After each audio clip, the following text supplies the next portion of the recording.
Boa noite, igreja.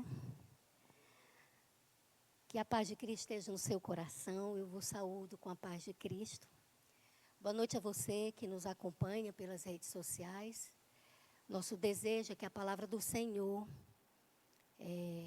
nos inunde com o seu poder e que, ao sairmos daqui, possamos sair na certeza plena de que Ele é Deus conosco. Tá? Então, que os corações tristes se alegrem, que os que estão fracos, titubeando na fé, sintam seus pés firmados e se fortaleçam. Né?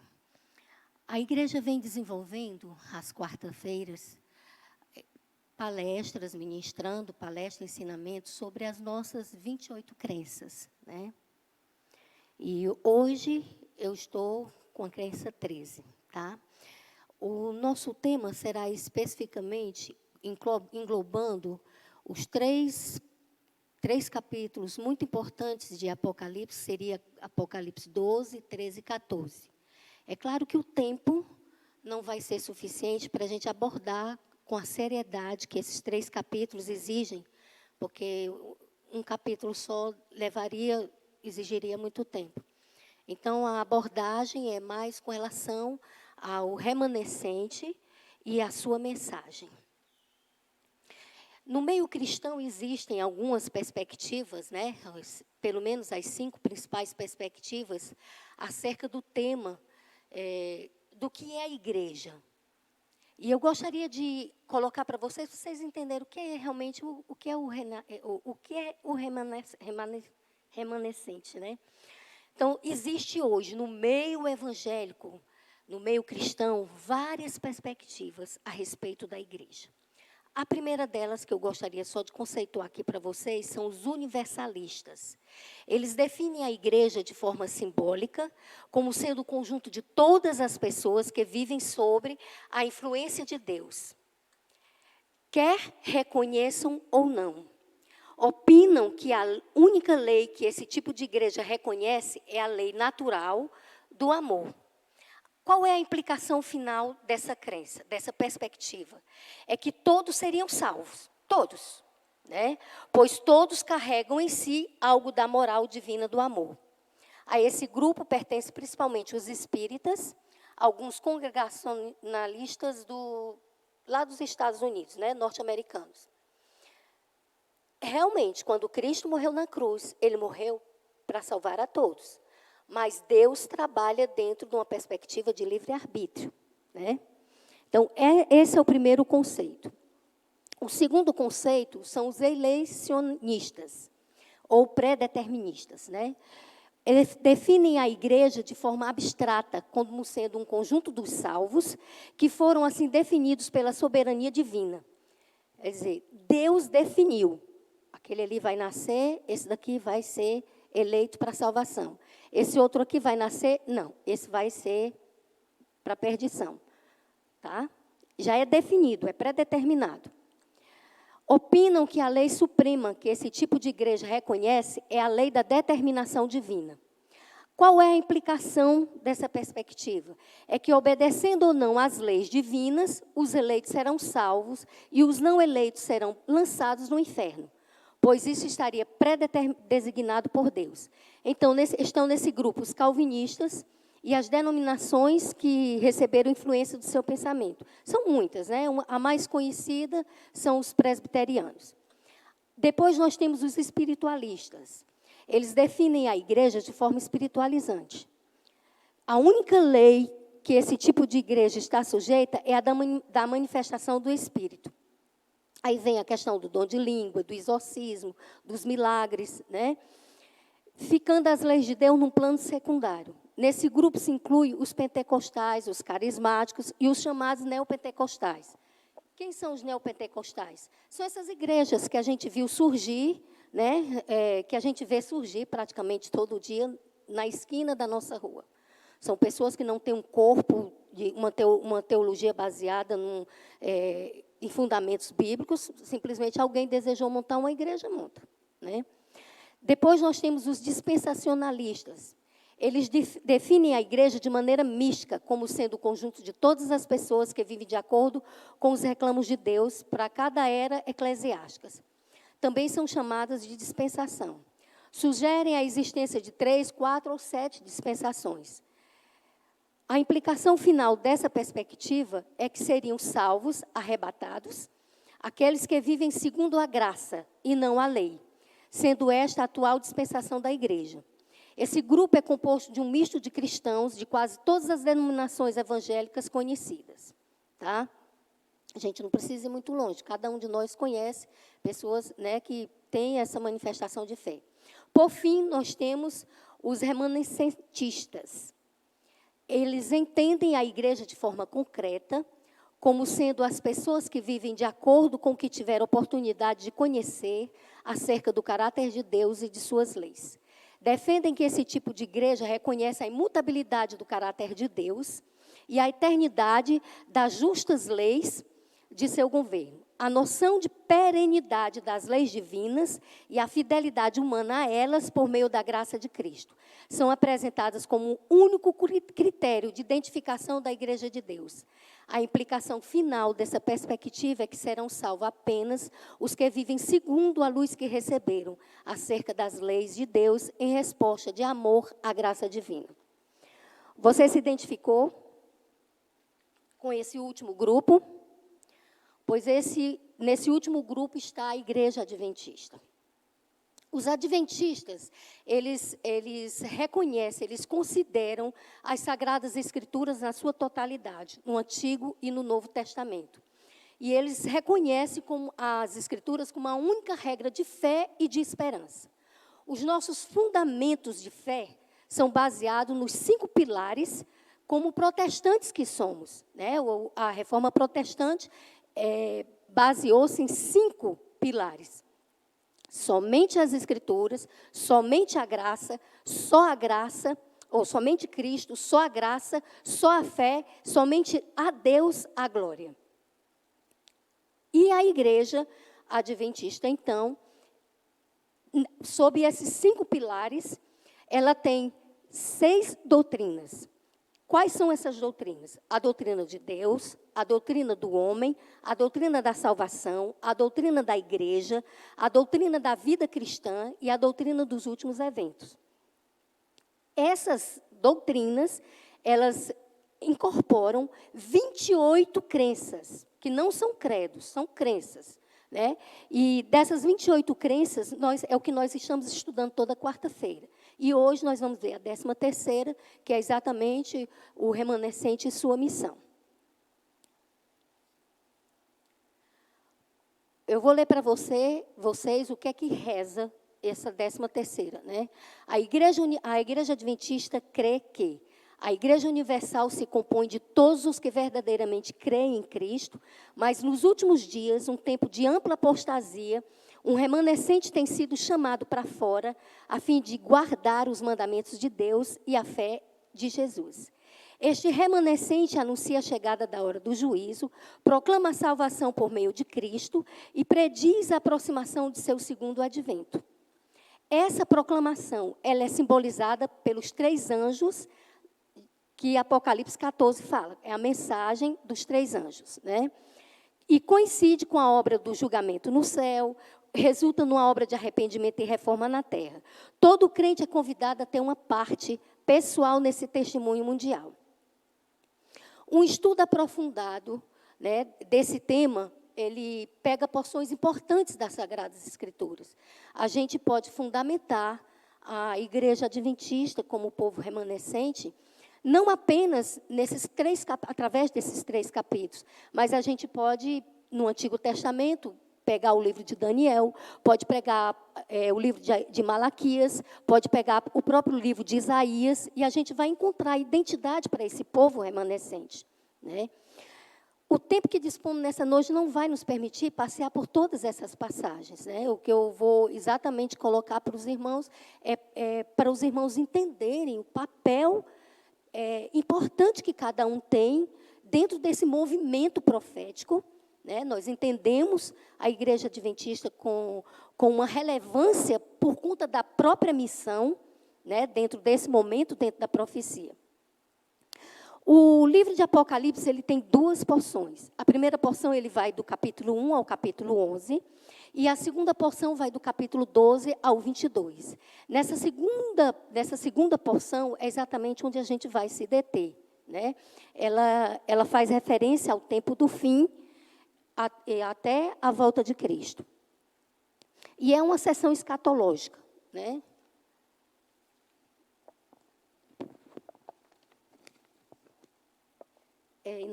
Inaelda, para você botar a primeira imagem. O capítulo 12, o que fala o capítulo 12, capítulo 13, capítulo 14? O capítulo 12 fala sobre a igreja, né? Juntamente com o capítulo 3, são capítulos que a linguagem é muito simbólica, como todo o livro do Apocalipse, né? É a outra, tá? É a outra imagem. Elas trazem na linguagem, é muito forte a linguagem de guerra. No capítulo 13, é quando se manifesta a trindade satânica. A gente vai já conversar um pouquinho sobre isso aí. E no capítulo 14, é quando, então, Cristo com os seus santos no Monte Sião, mas abordando também a questão das 3 mensagens angélicas, né? Essa imagem aí, é só para vocês terem uma noção.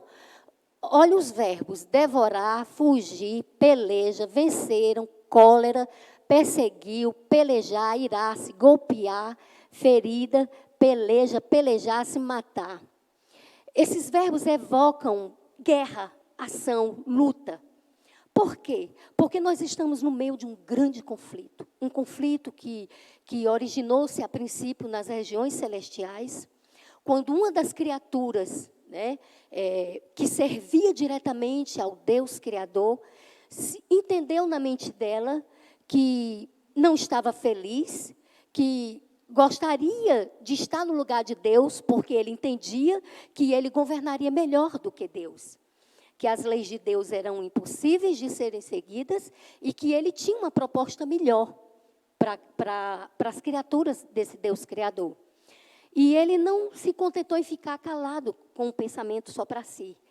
A palavra de Deus diz que ele arrebatou até essa parte dos anjos, né? E se você imaginar que eles eram muitos, então a Bíblia fala de miríades e miríades, né, de anjos. Então vocês imaginem até essa parte disso aí. Eles são muitos, né? E esse grupo aí é o grupo que está hoje fazendo guerra, não somente contra Deus, mas fazendo com os filhos de Deus que compõem a igreja de Deus na terra. A grande tendência nesse último tempo é de se formar apenas 2 grupos de pessoas.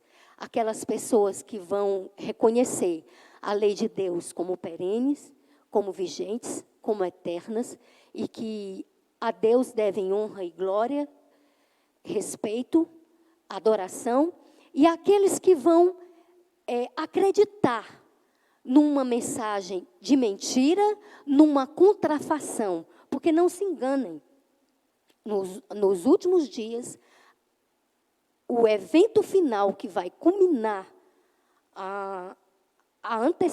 o que vai anteceder a volta de Cristo, será um momento onde outro vai querer se interpor como Deus, fazer uma contrafação de que ele é Deus. Então, ele vai estar se intitulando Deus, como Deus. E ele vai estar fazendo exigências que a Bíblia diz que, se possível, enganaria até os próprios escolhidos. Tu pode botar a segunda imagem? Nessa segunda imagem, tem um diagrama, um esquema bem interessante desse conflito. Nesse primeiro, isso está em Isaías 14.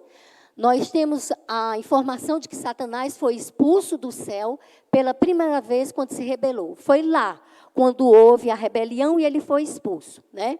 No esquema 2, nós temos a usurpação, quando ele foi expulso para a terra, e nesse período houve, então, a queda do primeiro casal, da família humana. E ele usurpou a terra como reino dele. Nesse tempo, Satanás ainda tinha a liberdade de ir até onde estavam as outras criaturas do céu, os outros seres celestiais, e lá fazer acusações, continuar acusando Deus, né? Depois nós temos a fase 3. Mesmo após ser expulso, Satanás tinha ainda acesso ao céu, acusando as pessoas diante de Deus. Nós podemos ver isso, a confirmação no livro de Jó e no livro de Zacarias. 4.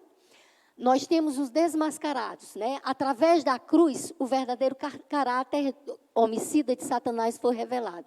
Em João 12, 31, 14 e 30. Nesse momento da cruz, foi o momento em que foi definido claramente, foi vindicado o caráter de Deus.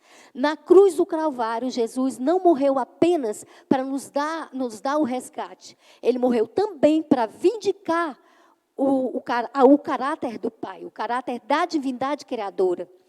Quando ele morre, Satanás perde todo o direito. Por quê? Apocalipse 4 e Apocalipse 5 nos falam que Jesus foi entronizado, ele foi glorificado novamente. E ele recebe da mão do Pai um livro fechado que somente ele poderia abrir. E quando ele recebe esse livro, não é nem um livro, a palavra correta era rolo.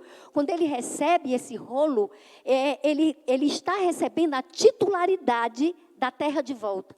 Então, nesse momento, a terra não era mais de direito daquele que havia usurpado, pertencia novamente ao Criador. É claro que a terra era sempre de Deus, ele não podia tomar. Mas acontece que Deus não faz as coisas de forma ditatorial. Deus vai trabalhando com o tempo para que as pessoas vão entendendo as suas posições e tomarem as suas posições. No item 5, com o preço da cruz, Jesus conquistou o domínio da terra e Satanás foi expulso novamente. Lá em Apocalipse 12, no verso 7, verso 10, abram a Bíblia de vocês.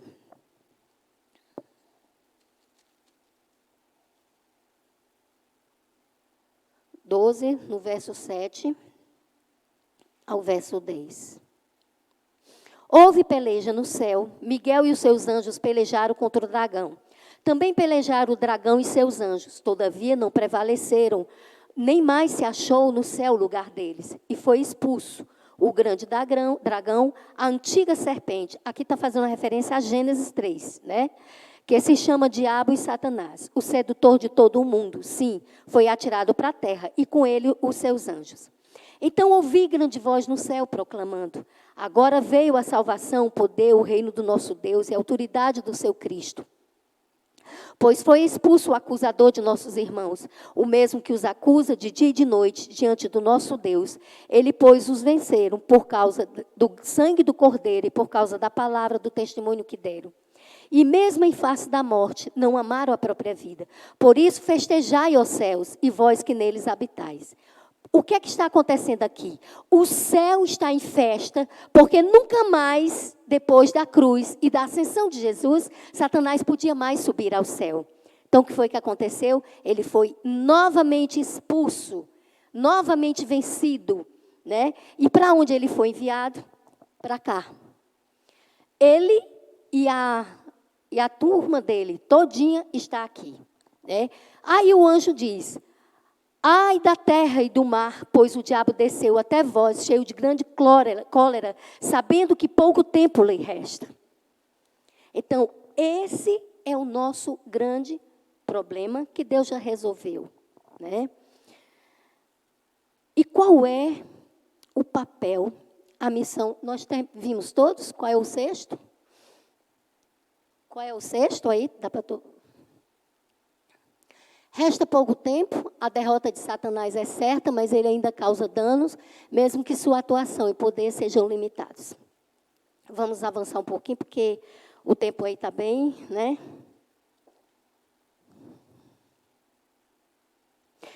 Antes da gente continuar, eu preciso dizer algumas coisas, principalmente para as pessoas que terão acesso a essa mensagem e que não conhecem a mensagem da igreja. Permita que eu faça alguns esclarecimentos para vocês. Nosso verdadeiro inimigo, nós como igreja, reconhecemos que nosso verdadeiro inimigo é Satanás, não as pessoas.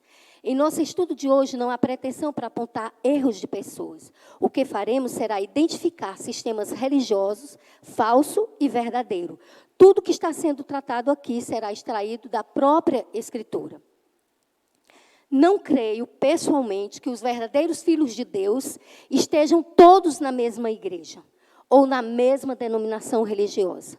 Creio que Deus tem filhos sinceros que não estão em igrejas nenhuma, mas também creio que Deus sempre teve um povo aqui na terra.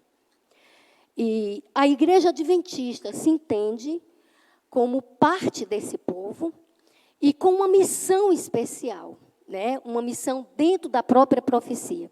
Uma missão que se entende dentro dessa brevidade do tempo que a gente apresentou aí. Qual é o motivo da igreja ter que levar essa mensagem de juízo e salvação que é colocado na tríplice mensagem angélica? Normalmente a gente diz, Jesus vai, quando nas nossas mensagens, nas nossas pregações, o que é que a gente diz? Jesus está voltando, Jesus vai, né, o tempo está correndo, o mundo vai acabar. Mas o enfoque da nossa mensagem não deveria ser essa questão da brevidade do tempo. O enfoque da nossa mensagem, irmãos, deveria ser a mensagem de salvação. Porque o tempo nós não temos controle, é só Deus é quem sabe o tempo de voltar. Ele tem soberania na decisão do tempo. Então, para nós, o tempo não deveria estar no peso da mensagem ou da nossa motivação. Vocês entendem? O que é que deve nos motivar? Não é a questão da brevidade do tempo. O que deve nos motivar como mensageiros é o fato de que há uma mensagem de salvação a ser anunciada. Por quê? Porque há um inimigo que tenta tirar as pessoas da salvação. Se a gente fica só nessa questão da brevidade do tempo, a gente corre o risco de estar fazendo a missão por uma motivação egoísta. Como nos preparar para essa mensagem tão importante? Nós, que somos os chamados a ser mensageiros, né? Tudo deve acontecer de dentro para fora. A necessidade mais vital que nós, adventistas do sétimo dia, temos é o Evangelho.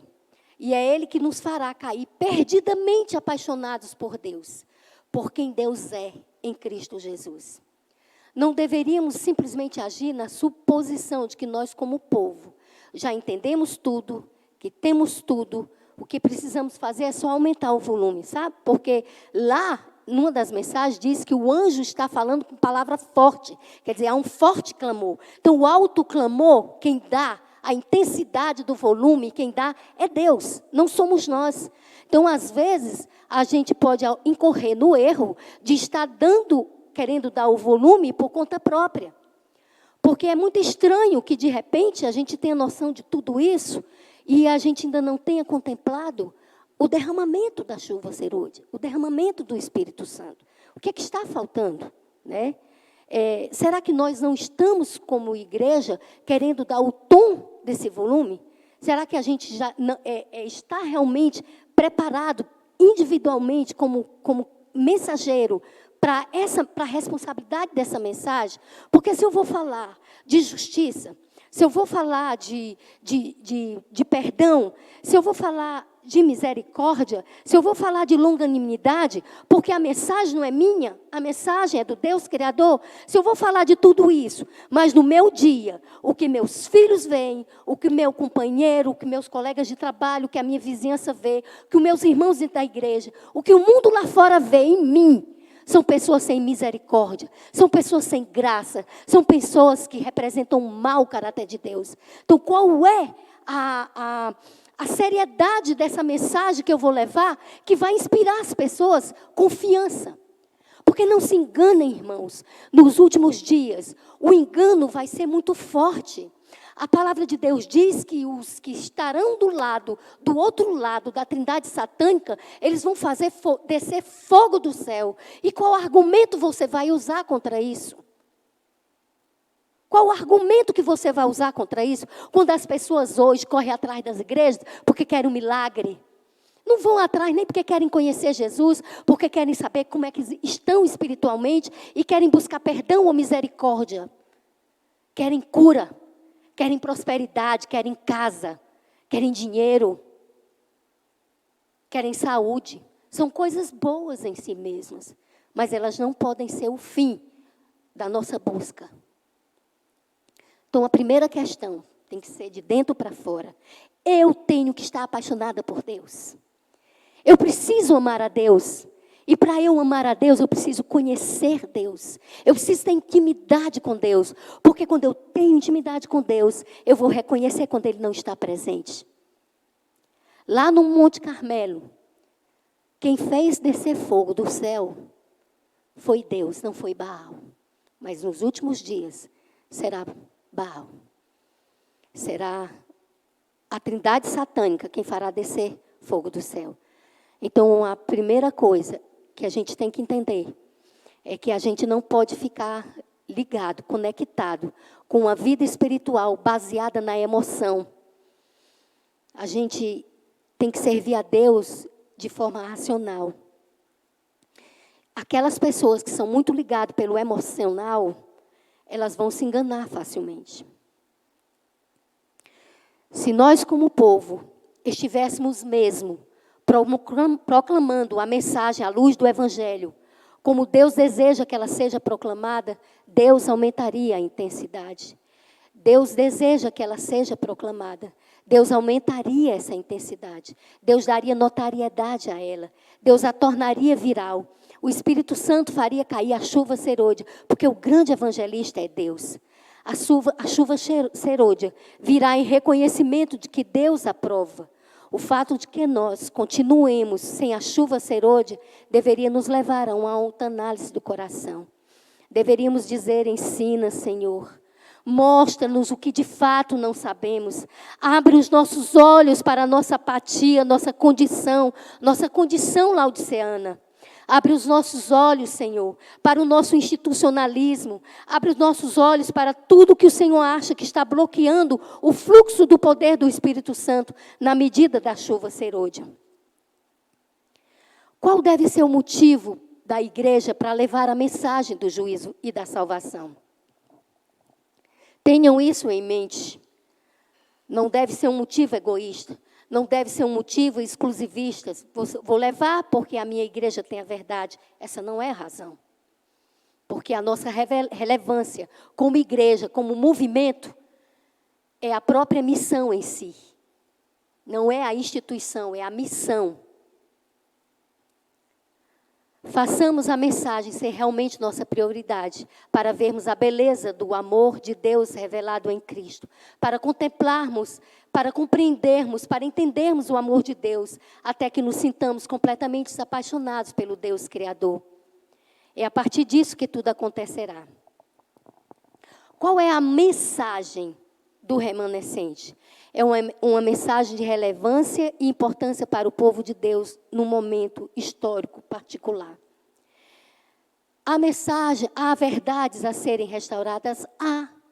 Porque é muito estranho que cristãos com a Bíblia aberta ensinem que a alma é imortal, quando a palavra de Deus diz que só quem tem imortalidade é Deus. Há uma verdade a ser restaurada quando eu falo em arrebatamento, quando a palavra de Deus fala que o cristão morre e ao pó volta. Há uma verdade a ser restaurada quando a grande maioria está aí anunciando que a lei de Deus foi abolida na cruz, quando na verdade o que foi abolido foi a nossa condenação. Jesus, quando morreu, cravou lá, tetelestai, está confirmado, está perdoado. Isso foi o que ele cravou na cruz. Ele não aboliu a lei, muito pelo contrário, ele disse: eu vim para cumpri-la. Mas há uma parte dos evangélicos que ensinam que o quarto mandamento não é mais um mandamento a ser seguido. E há uma parte da cristandade aí que ensina que esse dia é o domingo. Então, a questão para nós, como mensageiros, não é ficar procurando dentro da Bíblia as palavras que confirmem que o sábado é o dia santo, em contraposição ao outro dia. Essa não é a mensagem. A mensagem é ensinar, tem que ser cristocêntrica. Tem que ensinar por que é o sábado. É porque ela é a identidade do Criador. Ela diz que lembra do dia do sábado para o santificar. Ela fala do Deus Criador. Irmãos, nos últimos dias, a trindade satânica, ela vai dizer que Deus está lá entre eles. Apocalipse 16, quando fala dos selos, e quando fala das pragas, né, do que vai acontecer, ela fala de uma que diz que o espírito imundo é como se fosse espírito de rã. Essa será a última contrafação. Ele vai contrafazer a volta de Jesus. As pessoas vão contemplar ele vindo do céu, numa pompa e numa glória, rodeado pelos demônios dele, tudo feito como se fossem anjos de luz. E ele vai ressuscitar. Porque o que ele vai fazer? Ele vai pegar demônios que vão se transformar como se fossem entes queridos, mortos, e vai falar como essas pessoas, como se fossem essas pessoas, mas não são. São eles. Porque a alma não é imortal. Só vai haver a ressurreição por ocasião da verdadeira volta, que é a volta de Cristo. E muita gente vai se enganar com isso. E o que ele vai fazer? Ele vai chegar, ele vai andar pela terra, ele vai conversar com os poderosos da terra, e ele vai conversar com os líderes religiosos, e ele vai dizer que ele é Deus. Então, João, quando diz, temei a Deus e dá-lhe glória, e ele diz mais, e adorar aquele que fez os céus, a terra e o mar, ele está dizendo que esse Deus é o Deus Criador. Que é para a gente entender que o Deus Criador é quem tem que ser cultuado como Deus. Porque a grande questão dos últimos dias será o tema da adoração. E como é que o cristão vai identificar que aquele não é Deus? Muito simples. A palavra de Deus diz que quando Jesus voltar, ele não vai pisar aqui nessa terra. Os salvos ressuscitarão e se encontrarão com ele nas nuvens do céu. E depois passará um período de 1000 anos. Quando o inimigo vier, ele vai pisar na terra, ele vai andar, ele vai ter que provar, através de milagres, ele vai ter que tentar convencer os líderes que ele é Deus. Então, meus irmãos, se for na nossa geração, e se a gente vê alguém fazendo isso, dizendo que é Deus, a gente já sabe que não é verdade. Mas qual é a nossa grande segurança para identificar a falsa religião da verdadeira religião? É a palavra de Deus. A gente tem que ser íntimo da palavra de Deus, porque é ela que nos dá os sinais da verdade e da mentira. Então, a mensagem do remanescente é a mensagem que traz a presença para Deus, para a presença de Deus, no sentido de a adoração pertencer a Ele, porque só Ele é digno de toda a honra e de adoração. Eu vou já concluir, né? Eu peço só a paciência de vocês, só um pouquinho. Então, ocorrerá uma aliança entre o poder político e religioso a nível mundial para a execução de suas leis. Isso está em Apocalipse 13, do verso 12 de 17. Qual é essa trindade satânica? Essa trindade satânica é a besta que sai do mar, a besta que sai da terra e o dragão. A besta que sai do mar será um poder religioso e político que dominará com sua imposição de leis. Não será uma obediência por amor, será uma obediência por pena de morte, por risco de morte, de perseguição. Então, ela não vem de Deus. O que sai da terra será aquele que dará poder a esse que sai do mar. Quem é esse que sai da terra? A palavra de Deus fala do protestantismo apostatado. Porque Jesus disse, muitos virão no meu nome e dirão, Senhor, e foi no teu nome que curamos, foi no teu nome que expulsamos demônios. Jesus disse, apartai-vos de mim, vós que praticais a iniquidade. Ele não estava falando para ateu, estava falando para pessoas que viveram a vida inteira dizendo que estavam curando em nome de Jesus. Então, era um povo crente, que acreditava que estava fazendo a adoração correta. Então, esse será representado pela besta que sai da terra. É o protestantismo apostatado. São essas pessoas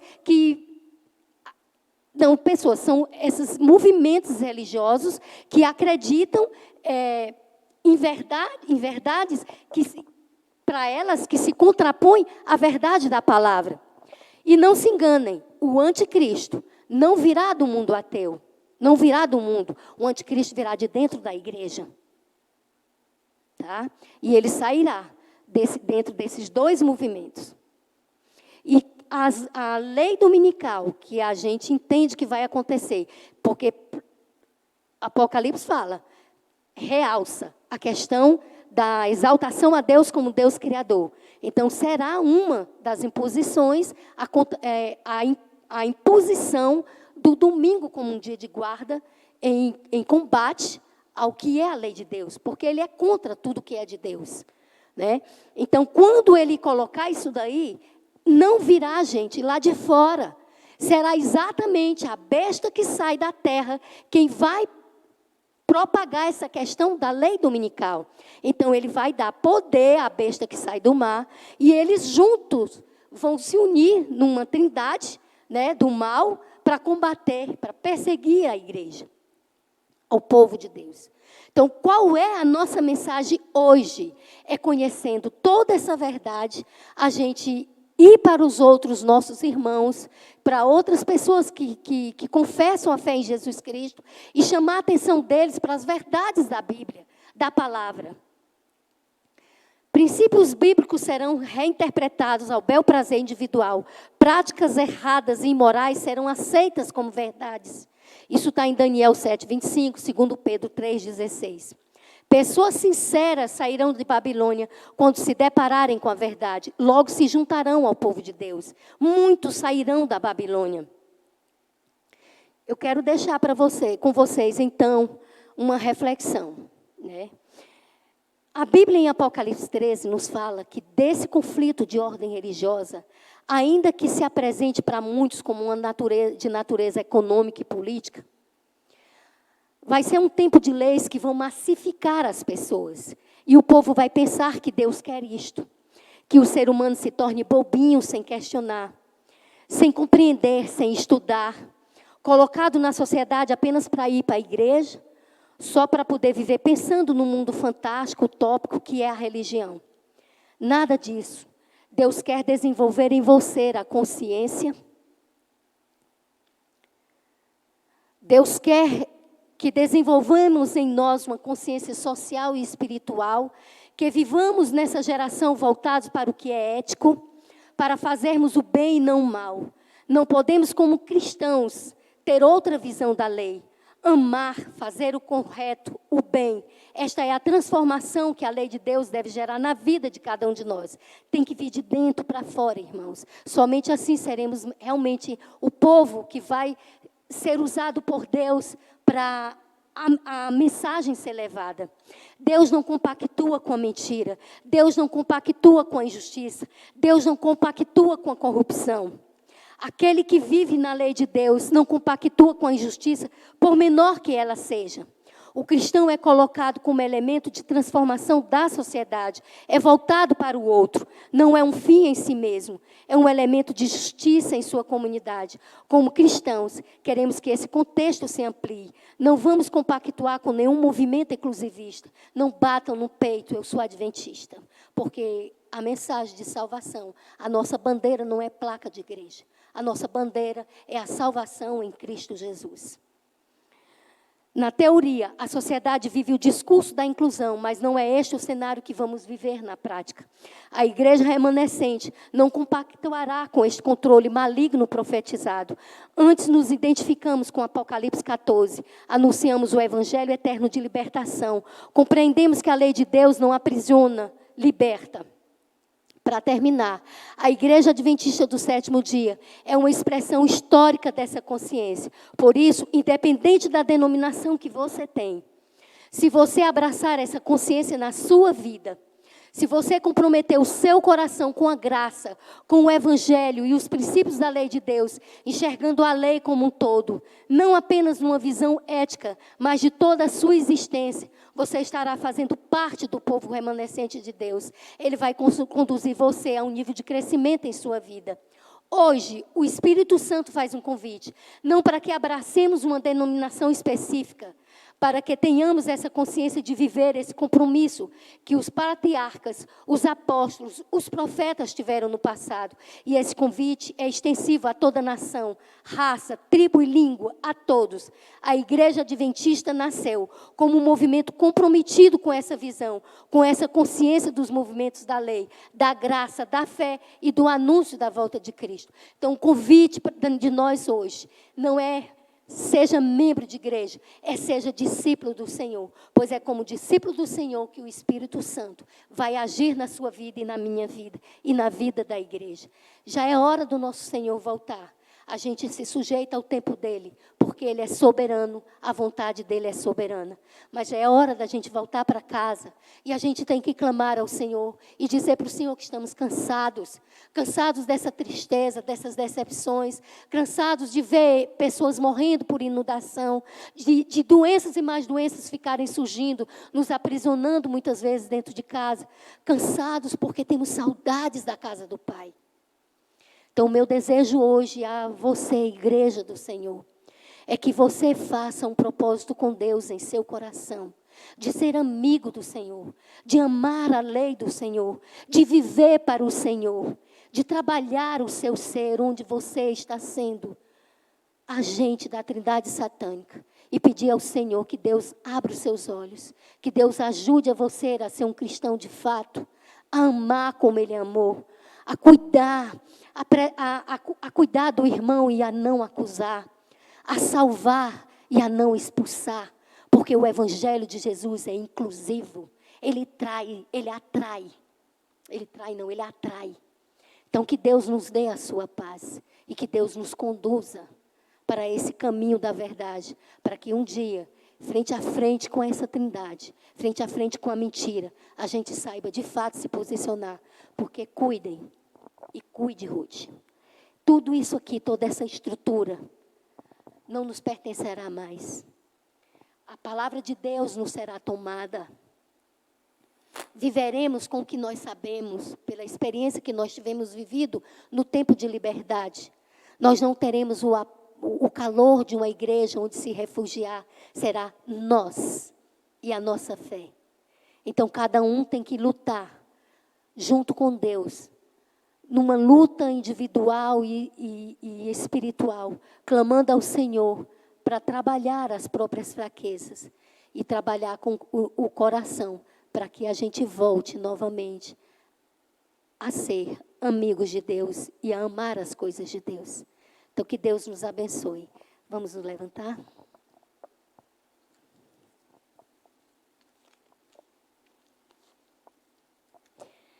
Amado Senhor, ó Pai querido, nós sentimos a Tua presença nesse lugar, porque o Senhor está, ó Pai amado, onde a Tua palavra é anunciada.